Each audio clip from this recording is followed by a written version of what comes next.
I wanted to say officially welcome to Jeff Idelson again. And this time, it's a different format we're doing this on with Jeff because people can go back into our archives and check out our conversation with not only Jeff, but with his partner in crime over at Grassroots Baseball, Gene. And again, that was another thing I was telling some of these guys here that are in this particular room, Zoom room, about the book. Do you have a copy of the book with you close by? I don't have one with me, unfortunately. Okay. I didn't bring one to the party.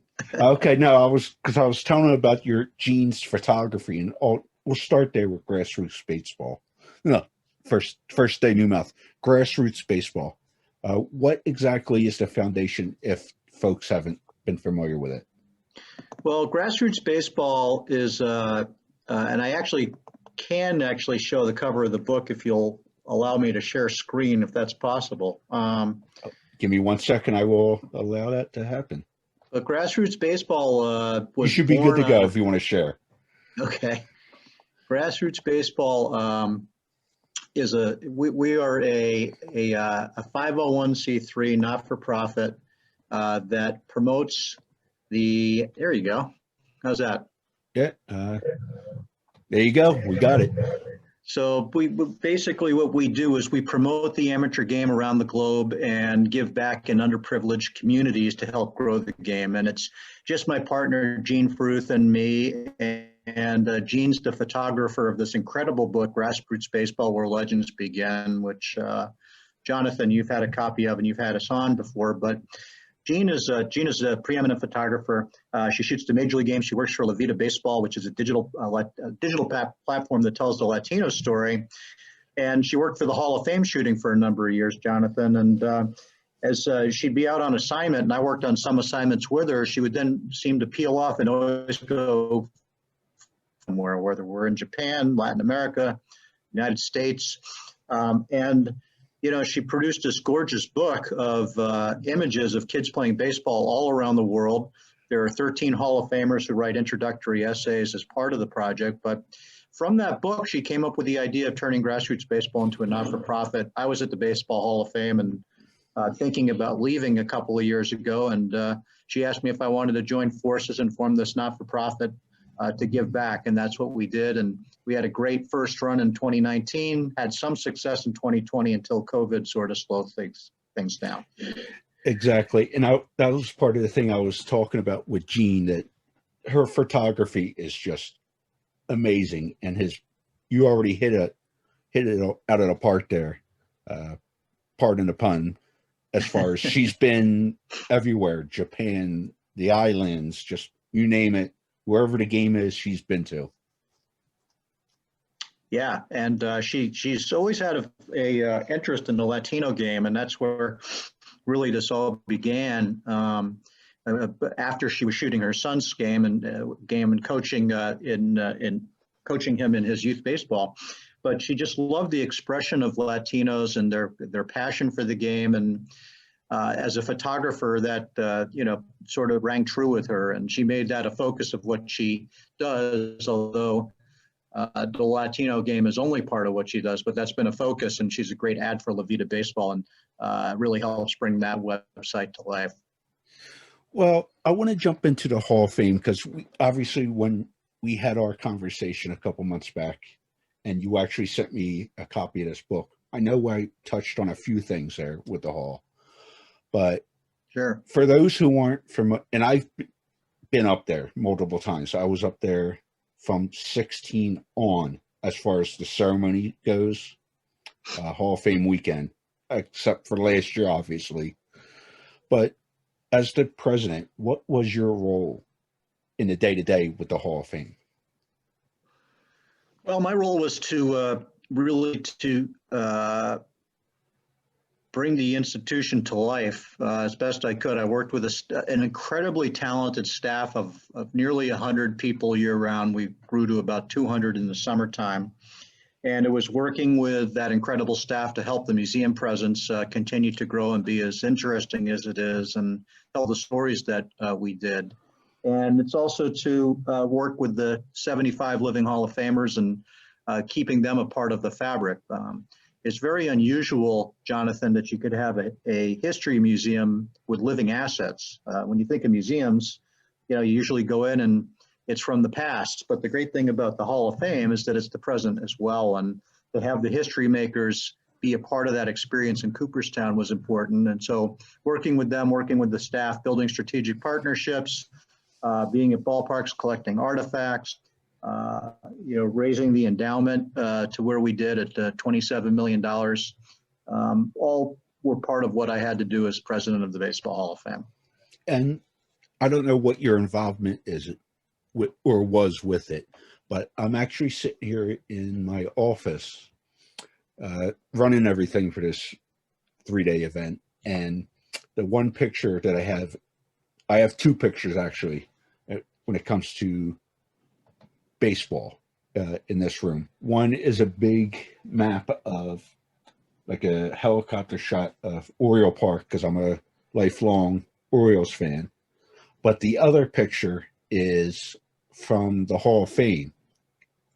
I got to participate in Ozzie Smith's charity event in 2019. Play Ball, I believe it's called, if I remember off the top of my head. Play Ball. And this picture, yep, you're right. Thank you. Thank you for confirming that. But this picture is with me and the 3 other legends that he had joining him that year: Trevor Hoffman, Thome, and Alan Trammell. And we're in the plaque room, and it's just like unbelievable, just like you said, the living aspect of a museum.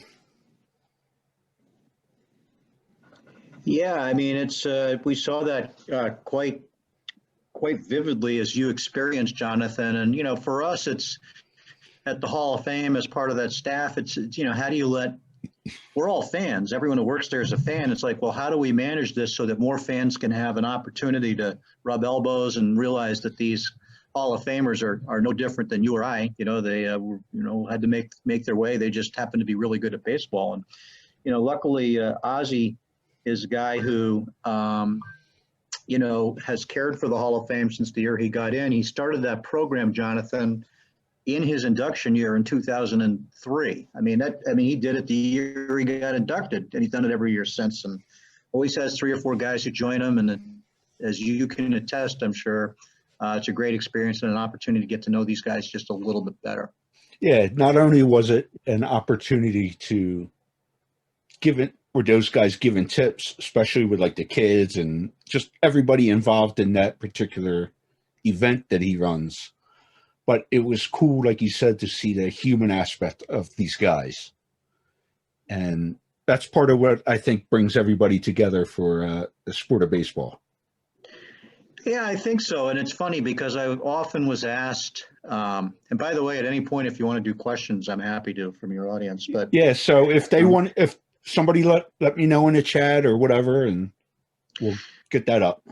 But go ahead, Jeff. But I was going to say, I was often asked about the, what the egos were like with those guys. I mean, because you got some pretty big personalities, and I came to realize, especially after working for 2 teams where you don't have the greatest players always, but you have obviously great players who make the major leagues. But there's a fine line between confidence and arrogance. And I think to be a successful as Hall of Famers are for so long, and to have to manage and navigate and be a part of, the culture and fabric of Americana, these guys, by and large, exude confidence over arrogance. And because of that, you don't see a lot of egotism within the room with all the guys hanging out. There's a mutual respect and a lot of, what am I doing here? kind of reaction. I remember Jim Thome. I got somebody sending me a direct message about a question, so we'll get to that in a second. But I remember telling the story of, I think I told it to you, Jim Thome, when he got inducted. And I believe during our conversation, you said you helped facilitate it, that Hank Aaron wanted to talk to him, and they had a good brief interaction at the hotel up there, which was awesome. He said he felt like a kid. Yeah. Yeah. Well, I mean, that's a great example. I mean, here's Jim Thome, who hit 612 lifetime home runs, not that far behind the hammer. And obviously in that echelon, and every much the great human being that Hank Aaron is, Jim Thome is as well. And, he like melted. He couldn't believe that Hank Aaron was calling him. Yeah. Yeah.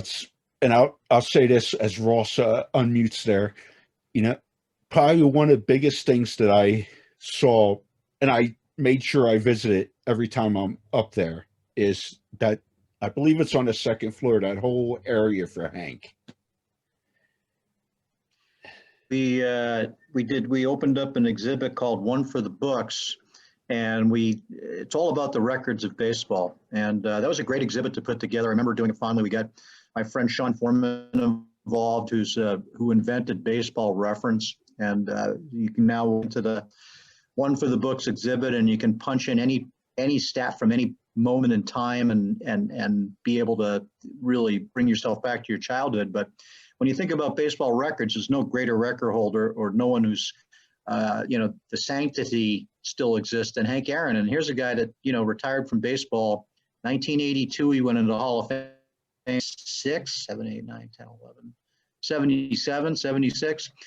46 years later, he's still the all-time leader in total bases and extra base hits and RBI. So, and he, in a lot of people's minds, is still the home run leader. So we put him at the center of that exhibit and told his life story, which is just phenomenal. And his life story and his personality match. He's just a one-of-a-kind human being. Ross, what do you got for us, buddy? I'm really sorry. I actually don't have a question. Okay. Did you I'm want? sorry, Justin. Yeah, he'll come back. He's over in Australia, Jeff. So he's got a little bit of a brain fog currently, time wise. David, yeah, I know you'll get me back later for that, Ross. But David, you had a question as well. Yes, I do. Hey, Jeff, how you doing? Hey, I'm doing good, David. How are you? Happy New Year. Same to you, buddy. Thanks. Well, I love baseball. I like the Chicago Cubs, and so the legend I like is like Ryan Sandberg, Andre Dawson, and I don't know the other one, Wade something. I don't know what it's called, but anyway, and I watched it when I was little, and I played baseball when I was about 5 or 6. Did you have a question, buddy, or did you just want to have that comment? Well, my question was,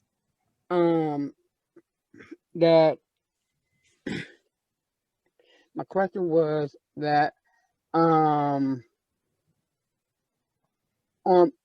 in your league that you're doing,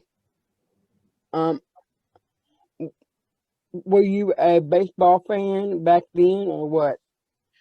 Oh yeah, David, big time. And by the way, you've got some great heroes there in Chicago, like you mentioned, Rhino, and you look at Greg Maddux, who pitched 620 win seasons. You mean you've lived through some great Cub players there, but yeah, I grew up a baseball fan big time. I grew up in the Boston area, David. So when I was about 5, I went to my first game with my parents. They took me to Fenway Park, and from that point on, I just knew I loved the game, and it was like all I cared about when I was little. I always would, I like to keep score of games, like do the scoring, and I would just sit in bed with a yellow legal, like a pad of paper, and I would keep score of all the games, and it's always been my favorite sport, number one, hands down. Well, I will bring this up since David brought up about his fandom of the Cubs, and I know you can. And thanks for your question there, David. By the way, I know Jeff can testify to this, but Rhino, probably one of the best guys and great ambassadors to a game like Ozzy, as we were talking earlier. Yeah, I actually have a good Rhino story, David, I could tell you that Jonathan, you might like too. So Rhino gets in the Hall of Fame in 2005, and you're right. He's just a class act all time, real nice, great human beings. And he decided to come back, and he wanted to manage, as you know. He ended up with the Phillies, and but he started at A-ball with the Peoria Chiefs in the Cubs system. And I'm sitting in a hotel room in Dallas one night, and my phone rings. It's about 7 o'clock at night. It's during the baseball season, maybe 8 o'clock. And I look at the readout, and it's Sandberg, and I'm like, I wonder how he's calling me because they have a game. So I pick up the phone. He's like, "How you doing?" I'm like, "Great. How are you, Ryan? How's Margaret?" "Fine." And he goes, "I got a question for you." I go, "What?" He goes, "I just got thrown out of a game for arguing, and I don't know if I did the right thing." I said, "Well, what happened?" He said, "Well, my pitcher was getting squeezed, and I felt like the home plate umpire wasn't being fair to him. So I went out and gave him a piece of my mind, and he ran me." And I said, "Well, what was the score when that happened?" He said, "We were down 3-1. I said, "Well, what's the score now?" He said, "We're up 5-3. And I said, "Well, I think you did your job." But this is a guy he's like, "Okay, thanks." But this is a guy it had been over 20 years, I think, since he had been thrown out of a game, or he may not have been ever thrown out of a game at all. And all of a sudden he's like, "I'm in the Hall of Fame. I'm wondering if I was allowed to get thrown out of a game," kind of a mentality. But that just shows you the sensitivity and care of Ryan Sandberg. But I think that's hilarious that, and obviously you would think the emotions are still going from what happened on the field and stuff. And first thing he did was think to pick up the phone and call you. And, "Hey, what do you think of this?" I know, you can't make this stuff up. Oh, but it's funny. I've been fortunate enough as a fan, at least, to interact with some the Hall of Famers, knock on wood. Like I said, the guys at the play ball, I've met Rhino, but I've had a chance to meet two of my favorite guys, being an Orioles guy, Brooks and Cal. Is there somebody, and I know you appreciate the game as a whole, but is there somebody that you came across throughout your time in baseball that you've been impressed with? Or Oh my gosh, Jonathan. There's so many of them. There's an endless stream of them. I mean, and that's just the breed of baseball by and large. There's so many great human beings that have not forgotten where they are, as big as the stars as they've become. In Baltimore, for your listeners that don't know, the fandom for the history there is unbelievable. And the Oriole inductions in Cooperstown have been among the biggest ever. I mean, when Brooks went in 1983, at that point it set a record for attendance. And then, when Eddie went in, we did well. When Cal went in, that was the all-time record, 2007, 82,000 fans in a town of 1,800 residents. Was a massive, massive outpouring for Cal and Tony Gwynn. But, those are both quality individuals. I really like them. And Frank Robinson stood for a lot. Earl was great. But Brooks Robinson, is up there in terms of what a gentleman he is and what he means to people and how kind he is. And I'll tell you a funny Brooks and Cal Ripken story. So Brooks is in an airport one day, and this kid comes over to him and says, would you sign my card, please, Mr. Robinson? And Brooks says, well, well, sure, young man, I'd be happy to. I mean, you can imagine Brooks saying that. That's how he was. Yeah. And then the kid says, will you sign these 4 Brooks Robinson cards? He's like, sure. And then he's like, how about these 3 other ones? And Brooks finally looks at him and he says, why do you need all these cards of me signed? He said, because it takes 22 Brooks Robinson cards to get 1 Cal Ripken card. Oh, Talk about relative value, Yeah. Well, yeah. Well, obviously, last year's ceremony was delayed because of COVID and stuff. But do you think? Well, two-part question with this.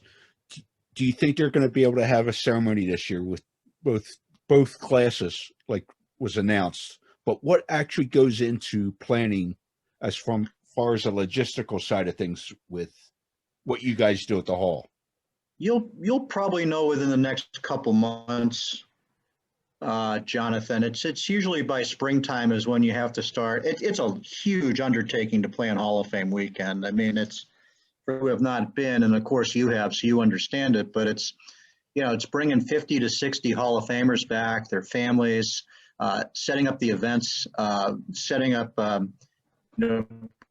preparing not only for induction Sunday, but the award ceremony with the media awards that are handed out on Saturday. There's a parade of legends. There's trucks that have to be ordered.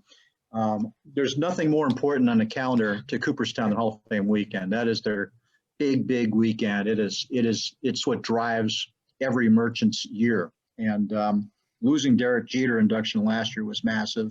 Obviously, COVID is a lot more important than what an induction is. But it's hard to know what the state of New York is going to be like in July. It really is. I mean, I don't think anybody knows. I don't think anybody's got that crystal ball. And I know that if in any way, shape, or form it can be held, the Hall of Fame will do it. And like I said, they probably by the spring you'll have an idea, because that's when they'll have to start making decisions and starting to book airline flights and things like that. And the only way they wouldn't do it is if the state won't allow them to do it, if it's not safe to be there. Yeah, and it's funny. I hope you know the guy I'm going to bring up here, fan-wise, because obviously, especially during that time period, you see all kinds of fans and meet a bunch of people and all that stuff, Jeff. But there was a guy, it would have been 18 in 2018, that I took a friend of my father's with us to come up to the hall, and you had this doppelganger, and he's been coming for years, that looked like Babe Ruth. Oh yeah. Are you familiar with the guy I'm talking about? The bat, the whole wool uniform, the whole deal. Yeah, he's actually the second one. There was a guy before him that doesn't do it anymore. I think he died. But there have been 2 Babe Ruth guys, Jonathan, and the first guy I have a picture of him with my son. My son's about 4 outside a Doubleday Cafe. And the guy is a truck mechanic from Medina, Ohio. And that's the guy I'm thinking about. Yeah. Okay. Willis Gardner. His name is Willis Gardner. And his kids are like, Dad, you look like Babe Ruth. And, he's just a truck mechanic. But my God, he looks exactly like him. And he comes in the Yankee jersey. And Cooperstown magical enough, but then you throw that in the mix and you think you're in heaven. Because I saw him like walking up. I was walking up the street by myself. I think I went over across the street to that pizza joint, grab a quick slice and whatnot. I'm coming back, and you have that. For folks that aren't familiar or never been to Cooperstown, I know Jeff will know what I'm talking about. You got that little park. I guess it's across from it's not like a park, but they have like a little couple benches and things. It's next, in between blocks. Well, he's sitting there with a bench. What'd you say this gentleman's name was? Willis Gardner. Was he the one that passed, unfortunately, or? I thought he did. I think there's a new guy now. Okay. Well, I hope not, but anyway, he's sitting there. Hey, how you doing? Man, you look like quick interaction. So fast forward the next morning for induction weekend. We get to town early, park our car, whole bit. And it's maybe 9:30, 10 o'clock, waiting for the buses and all to load up. So me and we had a good night the night before, let's just say, after the parade and such at our hotel. So, we're kind of dragging a little bit. So we pop into the VFW across in American Legion across the street there. And sure. we're like, let's get a beer. It's only 10 o'clock in the morning. So I You mean it's away to already 10 o'clock in the morning? Yeah, it's like, all right. So we're sitting there and I go off to go to the bathroom and whatnot. And my father and his friend met at Willis. And they talk about still, like your son, they still brag and share that picture because they're like, I wonder if he'll take a picture with it. Guy's great. We went, hey, they went over. It was like they really were meeting Babe Ruth. Hey, can we get a picture with you? Oh yeah, no problem. But he goes, I do it all weekend, every weekend. I've been doing this for 35 years, whatever the case is. No problem, guys. It's great. You would have thought it was like a 4-year-old meeting Santa Claus. Yeah, that's great. Just one of my favorite memories of Cooperstown. And I came out, saw what they were doing. We all got pictures. And his wife traveled with him too, which was great. Because again, goes back to the family affair of what Cooperstown does, an induction weekend. But next thing you know, because they had food and stuff in this bar, we paid for their food. We covered the drinks for the rest of the day. He's like, guys, you didn't have to do it. It was one of those, we slipped on a side to the bartender, said, hey, take care of these guys he's like, all we did was take a picture. Yeah, but he was just as grateful he was just as grateful for everybody coming up to it and talking to him as we were interacting with him for 5 minutes or whatever the case was. But that's really great. It's really great. I know we're going to be wrapping for a few minutes, and I know you have so many memories from your time in Cooperstown. 25 years working for them, the last 11 as president. Is there and I'm sure you have a bunch of these, but is there a memory that really sticks out for you or a couple from your time there? There's a couple. Yeah, there's a couple. My first full year and running, I started on induction day 94. I had 3 seminal moments. There's so many seminal moments, Jonathan, but 3 that ring true. I started on induction day 94, Phil Rizzuto, Leo DeRocher, and Steve Carlton all went in. And I knew Rizzuto because I had worked with him at the Yankees. So being my very first day, he gets inducted felt really good. My first induction that I kind of ran all the media on was 95 when Schmidt went in, and I was always a Mike Schmidt fan, and my little league bat was so getting Schmidt there in my first full year, and then seeing how our numbers went through the ceiling after Richie Ashburn was inducted 3 months later. And 1995 was at that point the biggest induction ever. We had 40,000 people that year. That was big. And then probably my first induction as president in 2008, because I got to induct Goose Gossage, who I had worked with at the Yankees. And it sort of brought things full circle for me from being on a field working with players to then presenting a plaque to a guy. And then the next year, 2 more guys I worked with, Jim Rice and Ricky Henderson. Those are probably the moments that stick out the most. Well, I got 2 more for you. First being, who is the hat you are wearing today? This is the Robinson West All-Star, Little League All-Stars. So I'm a big Jackie Robinson fan. I get the 42 in the middle of the logo, and they're south of Chicago. It's my little tribute to them today. Beautiful. And the second one and you brought up Mike Schmidt, and obviously I brought up about Brooks Robinson, and there, especially where I'm at outside of Philadelphia, there's always, and being just a little over an hour north of Baltimore, there's always this debate as far as third baseman. Brooks and Mike, who would you go with as the better?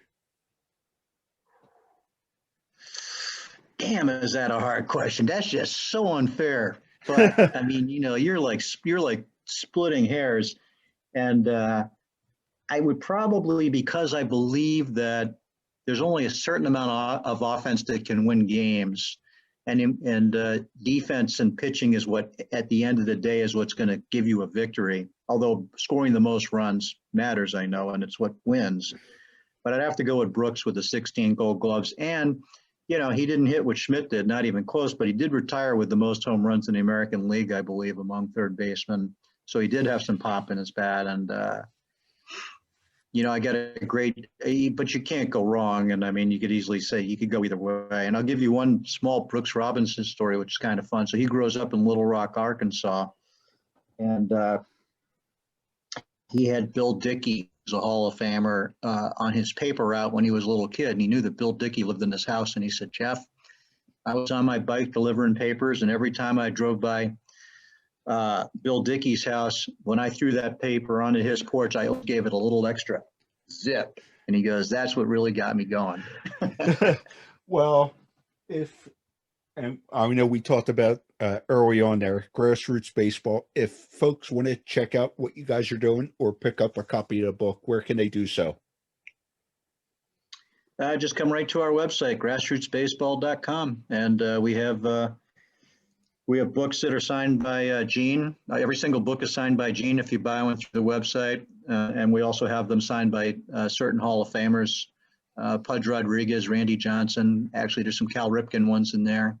But you can get them through our website, grassrootsbaseball.com. And I'm not kissing Tookus here because Jeff's sitting here, but I will say this right away. If you buy the book, it is worth it for the one section, because he mentioned 13 Hall of Famers participated in telling a little bit of their story in the book. Check out the section from Hank Aaron and the picture with all the Little League players there too. Well worth the purchase right off the bat. Yeah, it's nice of you to say, Jonathan. It was a labor of love putting that together with Gene, and it's great because the Hall of Famers all love the book. They all want to have case of them, and their participation made it all that much stronger. Well, Jeff, thank you so much. Stay safe out in the West Coast, and I know we'll be in touch soon. Okay, good luck with the fundraiser today. You know, we got to take care of food banks. This COVID has been brutal, and what you're doing is great, Jonathan. Thank you for what you're doing. Thank you, sir.